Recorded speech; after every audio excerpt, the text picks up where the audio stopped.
Salut ma belle gang de malades, aujourd'hui on voit comment localiser et utiliser toutes les quintes sur votre guitare.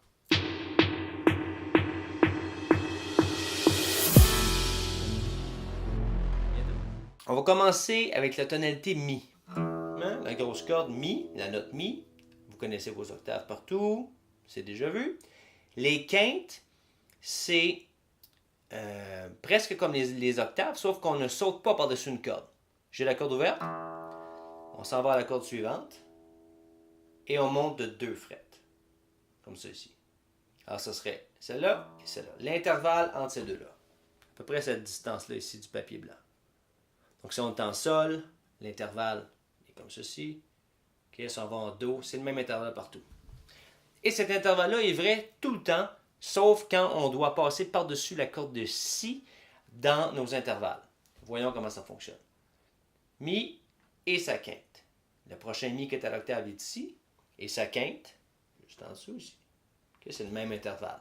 Le prochain Mi, juste ici, c'est exactement le même intervalle. Là, on doit changer de set de corde pour continuer. Le prochain Mi est ici, comme vous le savez, on garde le même intervalle. On va juste sur la corde suivante et on monte de 2 frettes.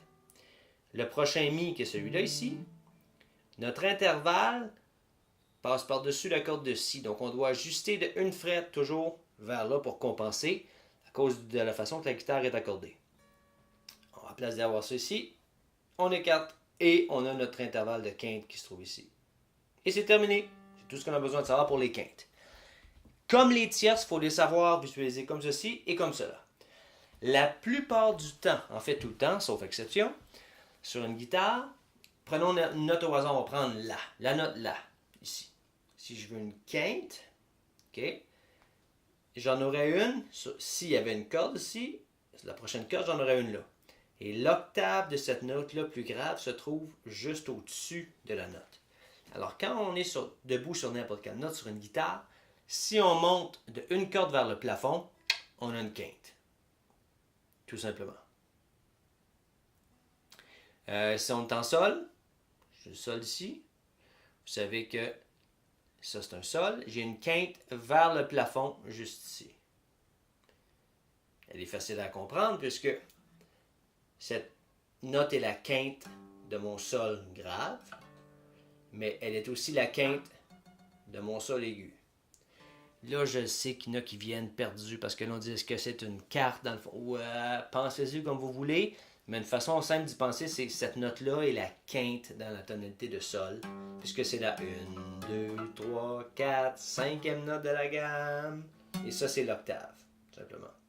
Donc, si on y pense comme 1, 5, 1, 5, 1, 5. C'est beaucoup plus facile de penser en termes des fonctions de la note à l'intérieur de la gamme ou de la tonalité. Ok, c'est plus facile.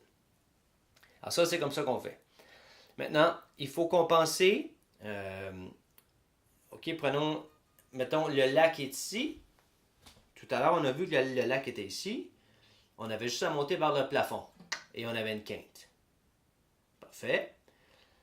Mais le La qui est ici, puisque notre intervalle comprend, on passe par la corde de Si, il faut se déplacer de 1 frette. Comme ça ici. Là, vous dites, ouais, mais là, l'autre Si, on passe par-dessus la corde de Si. OK.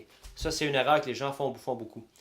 Quand il faut compenser pour la corde de Si, c'est quand l'intervalle, en fait, se situe entre ces deux cordes-là. La raison, c'est que la façon qu'on accorde la guitare en haut aussi, les deux cordes ici sont accordées, il y a une carte entre les deux. 1, 2, 3, 4, il y a une carte. OK? Entre ces deux-là, il y a une carte. Entre ces deux-là, il y a une carte. Entre ces deux-là ici, Sol, La, Si, il y a seulement une tierce. Alors, c'est quand l'intervalle passe d'un côté comme ça ou comme ça, quand l'intervalle passe entre ces deux cordes-là ici, c'est là qu'il faut compenser. Donc, dans notre La qui était sur la petite corde, notre intervalle termine sur la corde de Si, mais ne passe pas par la taxe spéciale d'imposition de tasser d'une frette entre ces deux cordes-là, puisque l'intervalle se situe entre ces deux cordes ici. OK? Donc, le La on monte vers le plafond, on a une quinte, alors que celui-là ici, il faut déplacer de une frette vers là pour aller trouver la quinte qu'on a ici. Facile à voir parce que si ça c'est une quinte, on sait donc, par déduction, qu'il y a une tonique ici. Et si ça c'est une tonique, on peut déduire qu'il y a une quinte ici. Donc on peut déduire qu'il y a une tonique ici. 1, 5, 1, 5, 1, 5. Et vous voyez que ça fait du sens avec les octaves que vous connaissez. Okay? Puisque les lois des octaves que vous avez appris fonctionnent avec les quintes. Donc la tonique a ses octaves et la quinte a ses octaves. Et les deux se suivent comme ça en gardant les mêmes proportions. Okay? Ça, c'est la construction d'une guitare. C'est comme ça que c'est fait en tuning normal. Et c'est vrai tout le temps, même quand il pleut.